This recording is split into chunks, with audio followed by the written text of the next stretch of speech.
O caminho é Cristo. Segundo a Bíblia, a religião certa não é uma denominação específica, mas uma prática de fé que se manifesta em amar a Deus sobre todas as coisas e o próximo como a ti mesmo. Jesus nos ensinou que é o principal mandamento, constituindo a essência da fé genuína, vinda de Deus, no cumprimento dos ensinamentos bíblicos, em obras de amor e justiça social. Essa fé deve ser genuína, vinda de um coração honesto, e não em cumprimento de rituais ou tradições humanas, que podem levar à corrupção e ao engano. Mateus 22. 37 Amarás ao Senhor, teu Deus, de todo o teu coração, de toda a tua alma e de todo o teu entendimento. Versículo 38, este é o grande e o primeiro mandamento. Versículo 39, e o segundo, semelhante a este, é, amarás o teu próximo como a ti mesmo. Versículo 40, destes dois mandamentos dependem toda a lei e os profetas. Foco em Jesus Cristo, a verdadeira religião está centrada em Jesus Cristo, que é o meio de salvação e o modelo a ser seguido.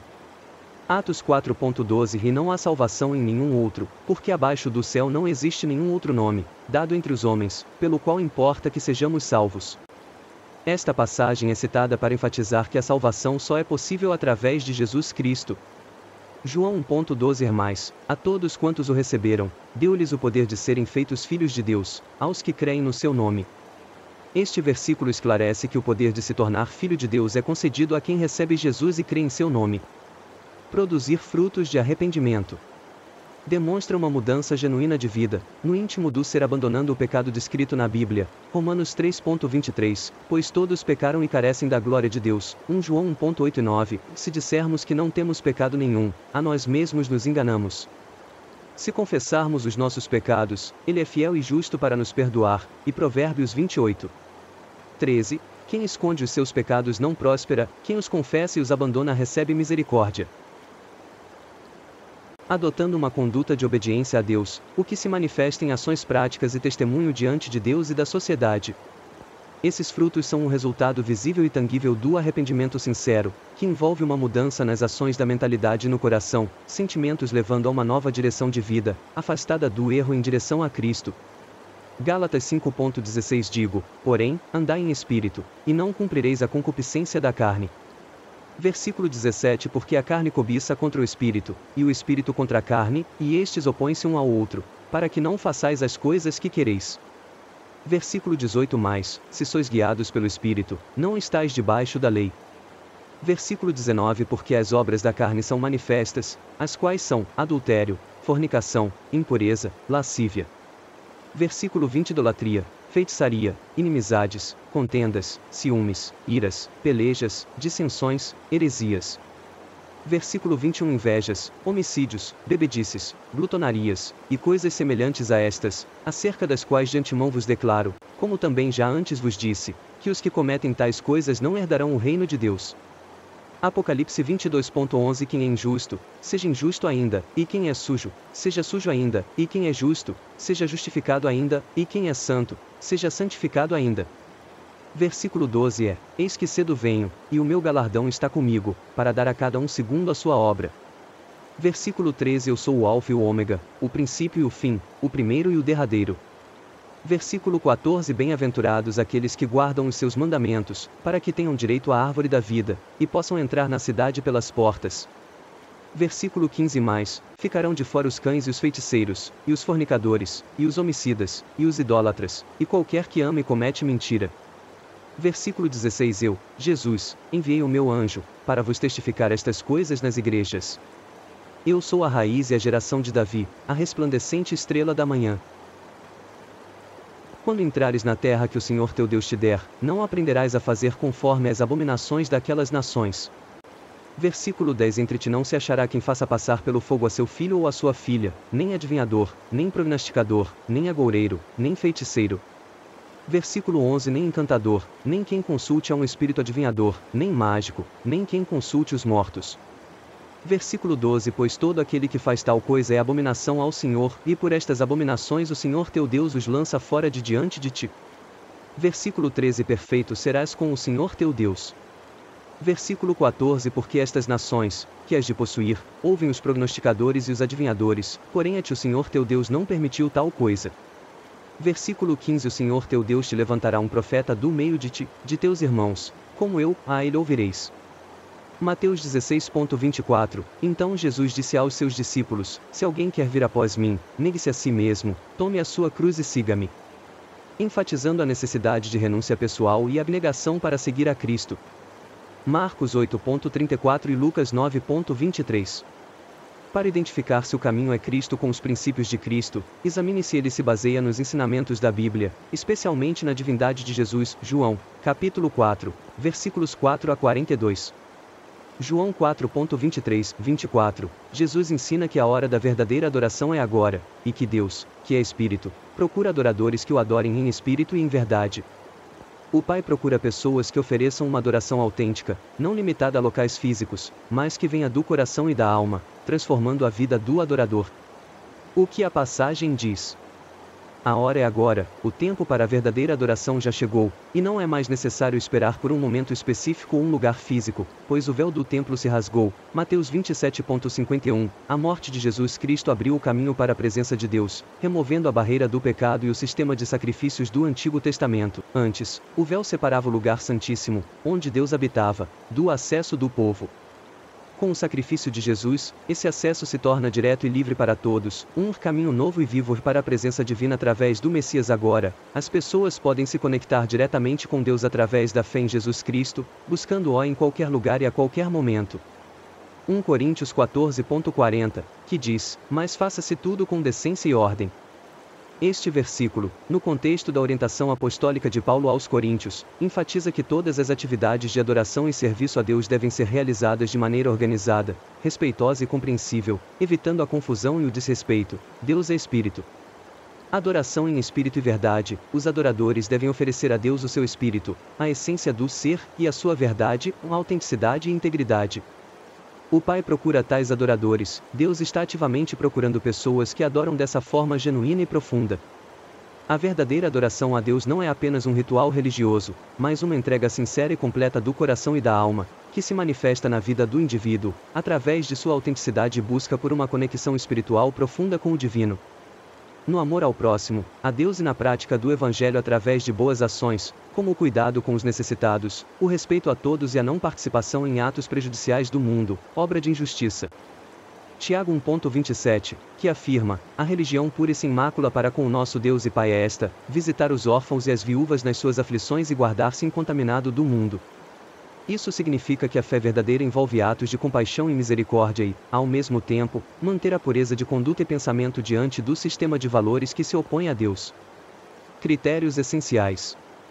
O caminho deve ter Jesus no centro e a Bíblia como a regra de fé e prática, não se baseando em filosofias humanas ou tradições que se oponham às Escrituras.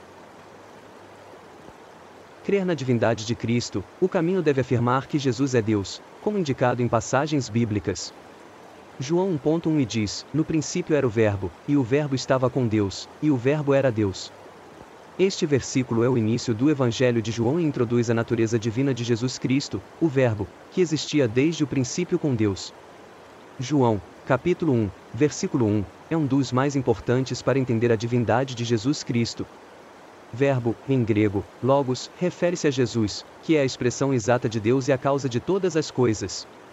O versículo afirma que o Verbo, Jesus, existia antes da criação do mundo, no princípio com Deus. Mostra a unidade e a divindade de Jesus, pois o Verbo era Deus. Declara que tudo foi criado por meio do Verbo, que é Jesus. Hebreus 1:3. Ele declara: o Filho é o resplendor da glória de Deus e a expressão exata do seu ser. Esta passagem destaca a divindade de Jesus, mostrando que ele não apenas reflete, mas é a própria manifestação da natureza e do caráter de Deus.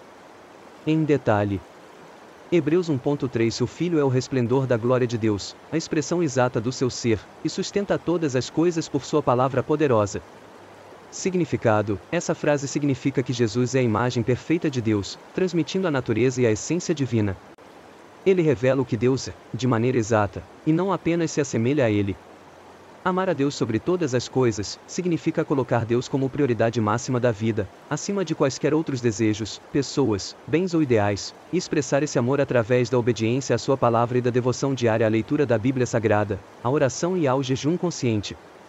Esse amor deve se manifestar na entrega do coração, da alma, da mente e do espírito, buscando viver de acordo com a vontade divina em todas as decisões e ações. Características do amor a Deus sobre todas as coisas. Prioridade máxima: Deus deve ser o centro da vida, com todas as outras coisas sendo enxergadas à luz dele.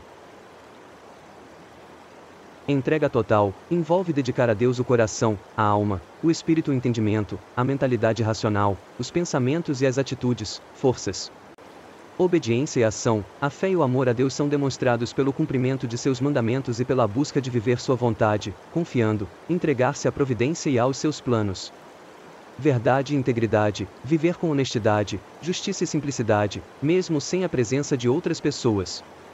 Paz interior: conforme se ama a Deus, o coração encontra a paz e as preocupações do mundo perdem a força, pois o eterno é valorizado sobre o passageiro. Em resumo, não se trata apenas de um sentimento, mas de uma escolha diária de viver para Deus, colocando-o em primeiro lugar e buscando a sintonia com a sua essência em cada aspecto da vida. O amor ao próximo como a si mesmo, incluindo a observação dos mandamentos divinos, são fundamentais. Bom testemunho e boas ações: os seguidores devem demonstrar o caráter de Cristo através de suas atitudes e ações, vivendo de forma que transforme o coração e trate os outros com respeito e compaixão. Características do verdadeiro Evangelho: a Igreja deve se dedicar a pregar e viver o Evangelho, transmitindo as boas novas de Jesus e do Reino de Deus. João 3,16 Porque Deus amou o mundo de tal maneira, que deu o seu Filho unigênito, para que todo aquele que nele crê não pereça, mas tenha a vida eterna. Marcos 16,15 e 16, que diz: Ide por todo o mundo e pregai o Evangelho a toda criatura. Quem crer e for batizado será salvo, quem, porém, não crer será condenado. A passagem fala sobre a grande comissão dada por Jesus aos seus discípulos, instruindo-os a levar a mensagem do Evangelho a todas as pessoas e que a fé e o batismo levam à salvação, enquanto a falta de fé resulta em condenação. Texto completo. E disse-lhes: Vão por todo o mundo e preguem o Evangelho a toda criatura. Quem crer e for batizado será salvo, quem, porém, não crer será condenado. Explicação: Ide por todo o mundo e preguem o Evangelho a toda criatura. Esta é uma ordem para que a mensagem de salvação, o Evangelho, seja levada a todas as pessoas, sem exceção. Quem crer e for batizado será salvo. Para ser salvo, é preciso ter fé em Jesus e aceitar o batismo, que simboliza essa nova vida em Cristo. Quem, porém, não crer será condenado. A falta de fé na mensagem do Evangelho leva à condenação, ou seja, à perdição. A condição para a vida eterna. Para receber a vida eterna, é necessário confessar e crer em Jesus Cristo. Romanos 10,9, que diz, a saber, se com a tua boca confessares ao Senhor Jesus, e em teu coração creres que Deus o ressuscitou dentre os mortos, serás salvo. Este versículo ensina que a confissão pública de Jesus como o único e suficiente Senhor e Salvador e a fé em prática em sua ressurreição são fundamentais para a salvação. A promessa: a quem crê é prometido não perecer, mas ter vida eterna e plena. João 11,25. O texto completo é: disse-lhe Jesus: Eu sou a ressurreição e a vida, quem crê em mim, ainda que morra, viverá. Este versículo faz parte da narrativa em que Jesus fala com Marta após a morte de Lázaro, oferecendo a ela a promessa de que a fé em ele garante a vida eterna, mesmo após a morte física. A frase completa, que aparece nos versículos 25 e 26, diz: Disse-lhe Jesus: Eu sou a ressurreição e a vida, quem crê em mim, ainda que morra, viverá, e todo aquele que vive e crê em mim nunca morrerá. Crês tu isso? João 11,25 e 26. João 17,3, onde Jesus diz: E a vida eterna é esta, que te conheçam a ti, o único Deus verdadeiro, e a Jesus Cristo, a quem enviaste. Este trecho define a vida eterna como o conhecimento e a relação com o Deus verdadeiro e Jesus Cristo. Palavra da devoção diária. Verdadeiro caminho transforma a pessoa, levando-a a ver os outros como Deus os vê e a agir de forma altruísta, não egocêntrica.